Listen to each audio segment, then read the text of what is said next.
আমরা যখন পাহাড় কেটে বাড়ি করি, জলাশয় ভরাট করে মার্কেট বানাই, নদী দখল করে কারখানা গড়ি, তখন কি সেটা অপরাধ নয়?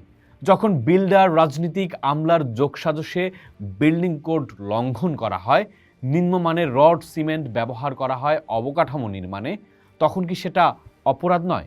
যে দুর্নীতি আর লোভের কারণে ঢাকা বিশ্বের অন্যতম ঝুঁকিপূর্ণ শহরে পরিণত হয়েছে, সেই পাপের দায় কি ধর্মের দোহাই দিয়ে প্রকৃতির ওপর চাপিয়ে দেয়া যায়? সম্প্রতি এক অনুষ্ঠানে বিএনপি মহাসচিব মির্জা ফখরুল ইসলাম আলমগীর বলেছেন, এত মসজিদ, এত মাদ্রাসা, এত আলেম ওলামা থাকা সত্ত্বেও দেশে এত অন্যায় কেন, এত দুর্নীতি কেন, মানুষ এত চুরি করে কেন, সম্পদ বিদেশে পাচার করে কেন? আমি বুঝতে পারি না।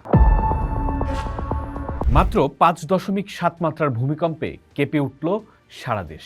এই কম্পন যেন কেবল আমাদের চারপাশ কাঁপিয়ে দেয়নি, কাঁপিয়ে দিয়েছে লক্ষ লক্ষ মানুষের প্রতিদিনের জীবন, করেছে আতঙ্কিত, এক ধরনের ভয় ঘিরে ধরেছে আমাদের। ভূমিকম্পে ঢাকা, নরসিংদী, নারায়ণগঞ্জ সহ আশপাশের এলাকায় কমপক্ষে 10 জনের মৃত্যু হয়েছে, আহত হয়েছেন কয়েকশো।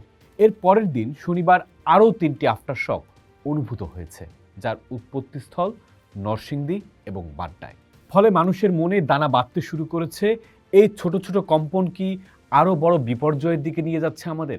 ইউনাইটেড স্টেটস জিওলজিক্যাল সার্ভে অনুসারে এবারের 5.7 মাত্রার ভূমিকম্পে প্রায় 1 কোটি মানুষ তীব্র কম্পন অনুভব করেছেন।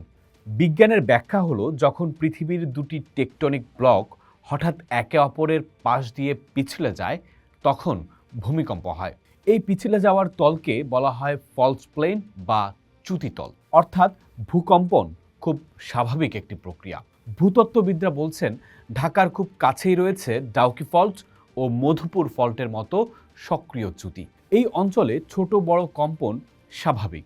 তবে যে বিষয়টি উদ্বেগ বাড়াচ্ছে তা হলো, ঢাকা শহরের অধিকাংশ ভবনই ভূমিকম্পর সহনশীল নয়। বিভিন্ন গবেষণা বলছে, ঢাকার প্রায় 95% ভবন বিল্ডিং কোড মেনে গড়ে ওঠেনি। সয়েল টেস্ট না করে নিম্নমানের মালপত্র ব্যবহার করে যে ভবনগুলো গড়ে উঠছে, সেগুলো 6.5 থেকে 7 মাত্রার ভূমিকম্পে ধসে পড়তে পারে। বিজ্ঞান যতই ব্যাখ্যা দিক, সামাজিক মাধ্যমে ছড়িয়ে পড়েছে অন্য বয়ান। পাপ বেড়েছে বলেই স্রষ্টা শাস্তি দিচ্ছেন, সমাজে ব্যভিচার, পাপ, দুর্নীতি, অন্যায় বেড়েছে, তাই ভূমিকম্প হচ্ছে, এমন পোস্টে ভরে গেছে ফেসবুক। কেউ কেউ আবার বলছেন, প্রকৃতিকে ধ্বংস করার প্রতিশোধ নিচ্ছে প্রকৃতি। এ যেন অনেকটা উদরপিণ্ডি বুধর ঘাড়ে। অপরাধ করছে মানুষ, দায় দিচ্ছে প্রকৃতির। নিজেদের অপরাধকে চিহ্নিত না করে, না শুধরে আড়াল নিচ্ছে ধর্মের। আমরা যখন পাহাড় কেটে বাড়ি করি, জলাশয় ভরাট করে মার্কেট বানাই, নদী দখল করে কারখানা গড়ি, তখন কি সেটা অপরাধ নয়?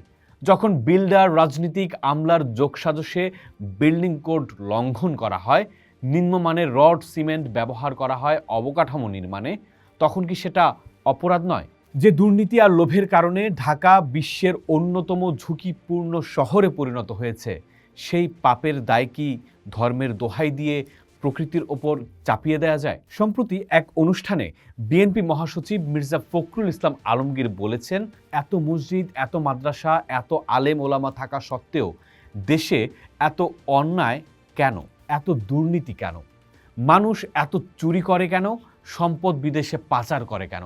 আমি বুঝতে পারি না। তিনি আরও বলেছেন, একটা মসজিদ বানানোর ব্যাপারে যে উৎসাহ দেখি, একটা ভালো মানুষ গড়ার ব্যাপারে সেই উৎসাহ কোথায়? প্রশ্নটি শুধু মির্জা ফখরুলের নয়, প্রশ্নটি গোটা সমাজের। আমরা যে সমাজে নামাজ, মসজিদ, মন্দির, ধর্মীয় হুকুম আহকাম নিয়ে এত সংবেদনশীলতা দেখি, এত আলাপ দেখি, সে দেশ কিভাবে ট্রান্সপারেন্সি ইন্টারন্যাশনালের দুর্নীতির সূচকে বছরের পর বছর নিচের দিকে থাকে? ব্যাংক লুট, শেয়ার বাজার লুট, বিদ্যুৎ খাতে লুট হয়। ভারতের বিখ্যাত গীতিকার, সুরকার ও চিন্তাবিদ জাভেদ আখতার দক্ষিণ এশিয়ার দেশগুলো নিয়ে বলেছিলেন, দুটি বিশ্ব মানচিত্র হাতে নিন, একটিতে চিহ্নিত করুন যেসব দেশে ধর্মের প্রভাব বেশি, ধর্মচর্চা সবচেয়ে বেশি। অন্য মানচিত্রে চিহ্নিত করুন যেখানে দুর্নীতি, অত্যাচার, নির্যাতন, অন্যায় সবচেয়ে বেশি। দেখবেন দুটি মানচিত্র প্রায় একই জায়গা দেখাচ্ছে। তিনি প্রশ্ন তুলেছিলেন, যেখানে ধর্ম মানুষকে শুদ্ধ করার কথা বলে, সেখানে এত খারাপ কেন?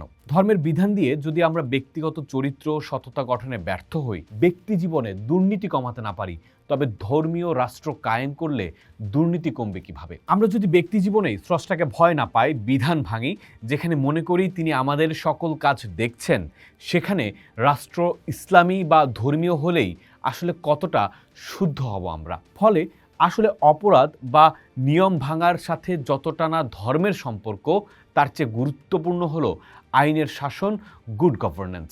বাংলাদেশের রাজনীতির সমস্যা, সরকারের সমস্যা, প্রতিষ্ঠানের সমস্যা এই গুড গভর্নেন্সেই। পাকিস্তানের মতো দেশগুলোতেও ধর্মীয় শাসন ব্যবস্থা আছে, কিন্তু দুর্নীতি, নারী নির্যাতন, সংখ্যালঘু নিপীড়ন সেখানেও কম নয়। বরং অনেক ক্ষেত্রে ধর্মের নামে আরও বড় অন্যায় ঢাকা পড়ে যায় সেখানে। পাশের ভারতেও মোদির প্রবল হিন্দুত্ববাদী শাসনের জিগির চলছে। সেখানের চিত্র সেই একই, দুর্নীতি, নিপীড়ন আর বৈষম্যের। আর আমাদের মতো প্রতিবেশীর প্রতি আধিপত্যমূলক। উল্টো দিকে সুইডেন, ডেনমার্ক বা নিউজিল্যান্ডের মতো দেশগুলোতে রাজনীতি ও সরকারে ধর্মের ব্যবহার না হলেও দুর্নীতি প্রায় শূন্যের কাছাকাছি। আমরা যখন ধর্মকে শুধু রাজনৈতিক হাতিয়ার বানাই, যখন মসজিদ, মাদ্রাসা ভোটের কাজে লাগাই, যখন ধর্মের নামে ভোট চাই, কিন্তু ধর্মের মর্মবাণী, সততা, মানবতা, উদারতা, দায়িত্ববোধের শিক্ষা মেনে চলি না, তখন ভূমিকম্পের কারণেও আয়নায় নিজের মুখ না দেখে নিজেদের অপরাধের দায় চাপিয়ে দেই প্রকৃতির উপর, যে প্রকৃতি আমাদের শাস্তি দিচ্ছে। দুর্যোগ প্রাকৃতিক কারণে হয় বটে, যেমন ভূমিকম্প, কিন্তু সেটা দ্বারা বিপর্যয় ঘটতে পারে ঢাকা শহরে। সেই ঢাকা কি প্রকৃতি বানিয়েছে, না আমরা বানিয়েছি? ঢাকার মোট প্রায় 21 লাখ ভবনের 8,64,000 ভবন 6.9 মাত্রার কম্পনেও ধসে পড়তে পারে। দিনের বেলায় হলে মৃত্যু হতে পারে 2,10,000, আর রাতে হলে 3,20,000। এই ভয়ানক বিপদের শহর আমরাই বানিয়েছি। ফলে আমাদেরই দায় নিয়ে দৃষ্টিভঙ্গি বদলাতে হবে, রাজনীতি বদলাতে হবে, পরিকল্পনা বদলাতে হবে। মনে রাখতে হবে, বাংলাদেশ যে কোনো মুহূর্তেই বড় ভূমিকম্পের মুখোমুখি হতে যাচ্ছে। পোস্ট দেখুন, ভাবুন, করুন, থাকুন পোস্টের সাথেই।